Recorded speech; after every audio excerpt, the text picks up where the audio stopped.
செங்கடல் பிரதேசத்திலே மிகப்பெரிய போருக்கு தயாராகும் அமெரிக்காவும் இஸ்ரேலி ஆக்கிரமிப்பும் ரஷ்யாவும் சீனாவும் ஈரானும். செங்கடல் பிரதேசத்திலே அமெரிக்கா தன்னுடைய ஆதிக்கத்தினையும் அதிகாரத்தையும் எவ்வாறு நிலைநிறுத்தப் போகின்றது? செங்கடல் பிரதேசத்தினூடாக மேற்கொள்ளப்படும் ஒட்டுமொத்த வர்த்தகத்தையும் அமெரிக்கா எவ்வாறு கட்டுப்படுத்தப் போகின்றது?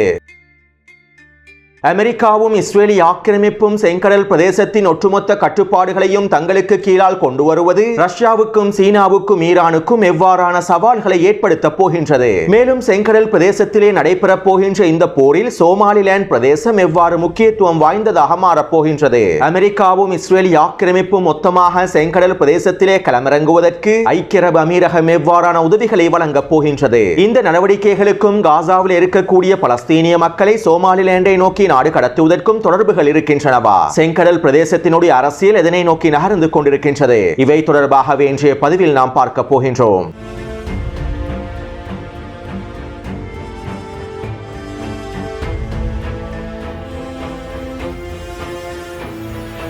உலக அரசியலில் அமெரிக்காவினதும் இஸ்ரேலி ஆக்கிரமிப்பினதும் பார்வையானது தற்போது சோமாலிலாந்து மீதும் திரும்பியுள்ளன. சோமாலியாவின் வடகிழக்கு பிரதேசத்திலேயே சோமாலிலாந்து பிரதேசம் காணப்படுகின்றது. ஏடன் வளைகுடா பிரதேசத்திலே அமைந்திருக்கக்கூடிய சோமாலிலாந்து பிரதேசமானது பாபல் மண்டப் நீரிணைக்கு அருகாமையிலேயே அமைந்துள்ளது. ஆப்பிரிக்காவின் கொம்பு என்று அழைக்கப்படக்கூடிய மிக முக்கியமான மூலோபாய பிரதேசத்தில் தான் இந்த சோமாலிலாந்து காணப்படுகின்றது. பேரழிவு தரும் யுத்தத்திற்கு பிறகு 1991 ஆண்டு சோமாலியாவில் இருந்து சோமாலிலாந்து பிரதேசம் பிரிந்து சென்றது. 1991 ஆண்டு தொடக்கம் சோமாலிலாந்து பிரதேசத்தினை ஜனநாயக ரீதியில் தேர்ந்தெடுக்கப்பட்ட அரசாங்கமே வழி நடத்துகின்றது. 1991 ஆண்டு சோமாலிலாந்து பிரதேசமானது தனியான பிரதேசமாக அடையாளப்படுத்தப்பட்டாலும் ஒரு தனி நாடாக சோமாலிலாந்து என்கின்ற நாடு அடையாளப்படுத்தப்பட்டாலும் ஐநாவும் சர்வதேச நிறுவனங்களும் சோமாலிலாந்து பிரதேசத்தினை ஒரு தனி நாடாக அங்கீகரிக்கவில்லை. சோமாலியாவின் 20% பிரதேசத்தையும் சோமாலியாவின் ஒட்டுமொத்த மக்கள் தொகையில் 1/3 பகுதியையும் இந்த சோமாலிலாந்து பிரதேசம் கொண்டிருக்கின்றது.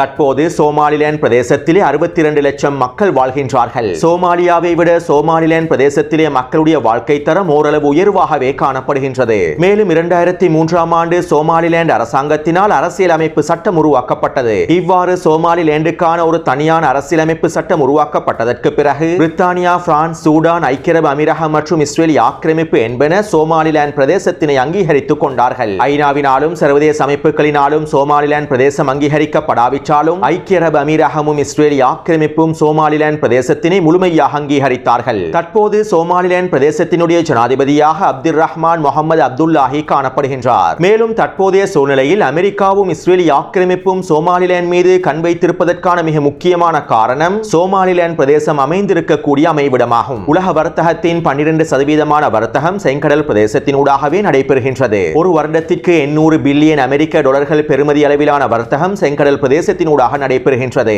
அதிலும் குறிப்பாக செங்கடல் பிரதேசத்தினூடான வர்த்தகத்தில் சீனாவே மிக முக்கியமான இடத்தை பிடித்துள்ளது. கிழக்காசியாவிலிருந்து ஐரோப்பாவையும் மேற்காசியாவை நோக்கியும் மேற்கொள்ளக்கூடிய சீனாவின் வர்த்தகம் செங்கடல் பிரதேசத்தினூடாகவே அதிகளவாக நடைபெறுகின்றது. எனவே செங்கடல் பிரதேசத்தினுடைய பாபெல் மண்டப் ஜலசந்தியானது மிக முக்கியமான இடத்தை பிடித்துள்ளது. அதே நேரம் இந்த பாபெல் மண்டப் ஜலசந்தியில் யெமன் ஹவுதி இராணுவத்தினரை அதிகளவான ஆதிக்கத்தினையும் செலுத்துகின்றார்கள். பாபெல் மண்டப் ஜலசந்தியினூடாக நடைபெறக்கூடிய ஒட்டுமொத்த கப்பல் போக்குவரத்தின் மீதும் யெமன் ஹவுதி இராணுவத்தினரை அதிகளவான ஆதிக்கத்தினை வைத்திருக்கின்றார்கள். மேலும் யெமனுக்கு அடுத்தபடியாக சோமாலிலாந்து பிரதேசமே காணப்படுகின்றது.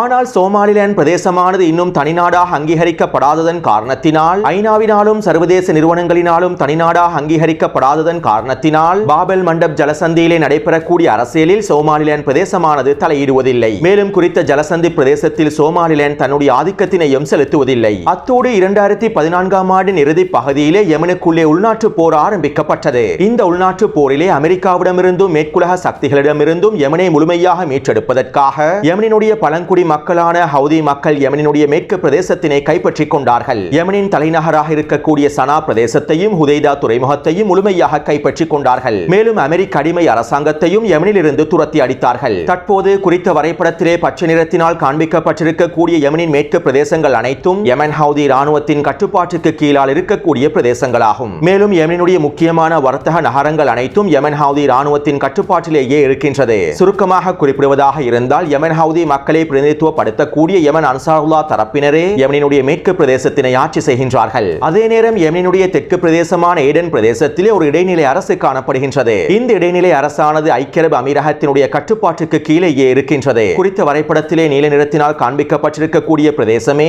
ஐக்கிய அரபு அமீரகத்தினுடைய கட்டுப்பாட்டுக்கு கீழால் காணப்படக்கூடிய பிரதேசமாகும். மேலும் குறித்த பிரதேசத்திலே ஐக்கிய அரபு அமீரகத்தினுடைய கூட்டுப்படைகளும் களமிறக்கப்பட்டுள்ளன.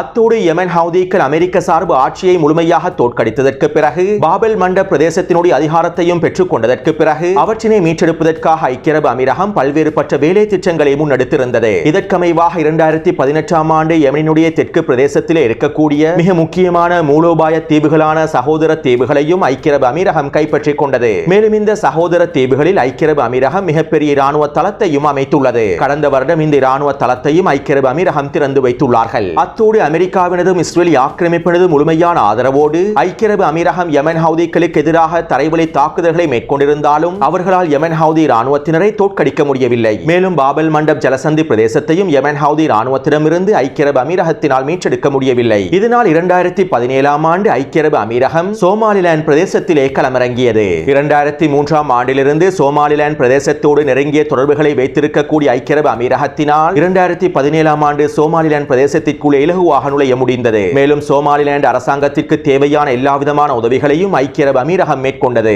சோமாலிலாந்து பிரதேசத்தில் இருக்கக்கூடிய மிக முக்கியமான துறைமுகமான பெர்பரா துறைமுகத்தையும் அதற்கு அருகாமையில் இருக்கக்கூடிய மிக முக்கியமான விமான நிலையத்தினையும் ஏடன் வளைகுடாவின் கடற்கரையோர பிரதேசத்தோடு இணைப்பதற்காக ஐக்கிய அரபு அமீரகம் 440 மில்லியன் அமெரிக்க டாலர்களை செலவழித்தது. மேலும் சோமாலிலாந்தின் பெர்பரா துறைமுகத்தையும் விமான நிலையத்தையும் ஐக்கிய அரபு அமீரகமே முழுமையாக புனர் நிர்மாணம் செய்து வழங்கியது. இப்படியான நிலைமையில் தான் 2023ஆம் ஆண்டு காசாவிலே அல்-அக்ஸா வெள்ள போர் ஆரம்பிக்கப்பட்டது. இதன்போது யெமன் ஹவுதி இராணுவத்தினர் பாபெல் மண்டப் ஜலசந்தியை முழுமையாக இழுத்து மூடினார்கள். செங்கடல் பிரதேசத்தினுடைய முற்றுகையினை ஆரம்பித்தார்கள். பாபெல் மண்டப் ஜலசந்தியோடு நுழைகின்ற இஸ்ரேலிய ஆக்கிரமிப்பின் சரக்கு கப்பல்களையும் அமெரிக்காவின் சரக்கு கப்பல்களையும் குறிவைத்தார்கள். இதனால் இஸ்ரேலுக்கு மிகப்பெரிய பொருளாதார இழப்புகள் ஏற்படுத்தப்பட்டிருந்தன. இதைத் தொடர்ந்து ஐக்கிய அரபு அமீரகம் யெமன் ஹவுதி இராணுவத்தினை இலக்கு வைப்பதற்காகவும் யெமன் ஹவுதிகளுக்கு எதிரான தாக்குதல்களை அதிகப்படுத்துவதற்காகவும் சோமாலிலாந்து தொடர்பான முன்மொழிவுகளை இஸ்ரேலிய ஆக்கிரமிப்போடு பகிர்ந்து கொண்டது. அது மட்டுமல்லாமல் சோமாலிலாந்து பிரதேசத்திலே இஸ்ரேலிய ஆக்கிரமிப்பின் விமான கட்டளை தளமொன்றினை அமைப்பதற்காகவும் ஐக்கிய அரபு அமீரகத்தினுடைய தலைமையில் ஒப்பந்தங்கள் கைச்சாத்திடப்பட்டிருந்தன. 2024ஆம் ஆண்டு ஜூலை மாதத்தில் தான் சோமாலிலாந்து பிரதேசத்திலே இஸ்ரேலிய ஆக்கிரமிப்புக்கான விமான கட்டளை தளமொன்றினை அமைப்பதற்கான எல்லா விதமான வேலை திட்டங்களையும் ஐக்கிய அரபு அமீரகம் வெற்றிகரமாக முன்னெடுத்திருந்தது. அத்தோடு இஸ்ரேலிய ஆக்கிரமிப்பின் இராணுவ தளம் சோமாலிலாந்து பிரதேசத்திலே அமைக்கப்படுவதற்கு ஈடாக சோமாலிலாந்து பிரதேசத்தினை தனிநாடாக அங்கீகரிப்பதற்கான எல்லா விதமான ஆதரவையும் இஸ்ரேலிய ஆக்கிரமிப்பு வழங்குவதாக உறுதியளித்தது. நீங்கள் எங்களுக்கு விமான கட்டளை தளத்தினை அமைப்பதற்கான இடத்தினை தாருங்கள், நாங்கள் உங்களை தனிநாடாக அங்கீகரிப்பதற்கான எல்லா விதமான உதவிகளையும் மேற்கொள்கின்றோம் என இஸ்ரேலிய ஆக்கிரமிப்பும் ஐக்கிய அரபு அமீரகமும் சோமாலிலாந்து ஜனாதிபதியோடு ஒப்பந்தங்களை மேற்கொண்டார்கள். இப்படியான நிலைமையில் தான் தற்போது டொனால்ட் ட்ரம்பும் சோமாலிலாந்து பிரதேசத்திலே களமிறங்கியுள்ளார். 3 நாட்களுக்கு முன்பு சோமாலிலாந்து பிரதேசத்தோடு அமெரிக்காவின் உறவுகளை வலுப்படுத்துவதற்கும் சோமாலிலாந்தோடு பேச்சுவார்த்தைகளை மேற்கொள்வதற்கும் டொனால்ட் ட்ரம்ப் உத்தரவிட்டுள்ளார். மேலும் டொனால்ட் ட்ரம்பின் நிர்வாகம் சோமாலிலாந்தோடு பேச்சுவார்த்தைகளை ஆரம்பித்திருப்பதாகவும் அமெரிக்க ஊடகங்கள் செய்திகளை வெளியிட்டுள்ளன. அதாவது டொனால்ட் ட்ரம்ப் சோமாலிலாந்து பிரதேசத்திலே மிகப்பெரிய அமெரிக்க இராணுவ தளத்தினை அமைக்கப் போகின்றார். இவ்வாறு சோமாலிலாந்து பிரதேசத்திலே மிகப்பெரிய அமெரிக்க இராணுவ தளத்தினை அமைப்பதற்கு ஈடாக சோமாலிலாந்தை தனிநாடாக அங்கீகரிப்பதற்கான எல்லா விதமான உத்தரவாதத்தையும் டொனால்ட் ட்ரம்ப் சோமாலிலாந்து அரசாங்கத்திற்கு வழங்கப் போகின்றார். மேலும் இந்த பேச்சுவார்த்தைகளுக்கு மத்தியில் தான் காசாவில் இருக்கக்கூடிய பலஸ்தீனிய மக்களையும் சோமாலிலாந்து பிரதேசத்திற்கு நாடு கடத்துவதற்கான பேச்சுவார்த்தைகளையும் டொனால்ட் ட்ரம்பின் நிர்வாகம் மேற்கொண்டுள்ளார்கள். நாங்கள் எங்களுடைய அமெரிக்க இராணுவ கட்டளை தளத்தினை சோமாலிலாந்து பிரதேசத்திலே அமைக்கின்றோம். அதே போன்று காசாவில் இருக்கக்கூடிய பலஸ்தீனிய மக்களின் ஒரு சிறு பகுதியையும் நீங்கள் பெற்றுக் கொள்ளுங்கள், நாங்கள் உங்களை தனிநாடாக அங்கீகரிக்கப் போகின்றோம் என டொனால்ட் ட்ரம்ப் வேலை திட்டங்களை முன்னெடுக்கப் போகின்றார். கடந்த 35 வருடங்களாக தனிநாடாக அங்கீகரிக்கப்படாத சோமாலிலாந்தினுடைய அரசாங்கம் அவர்களை தனிநாடாக அங்கீகரிப்பதற்கான உத்தரவாதத்தினை அமெரிக்கா வழங்கும் சந்தர்ப்பத்தில் இந்த நிபந்தனைகளை முழுமையாக ஏற்றுக்கொள்வதற்கான வாய்ப்புகளை அதிகமாக காணப்படுகின்றன.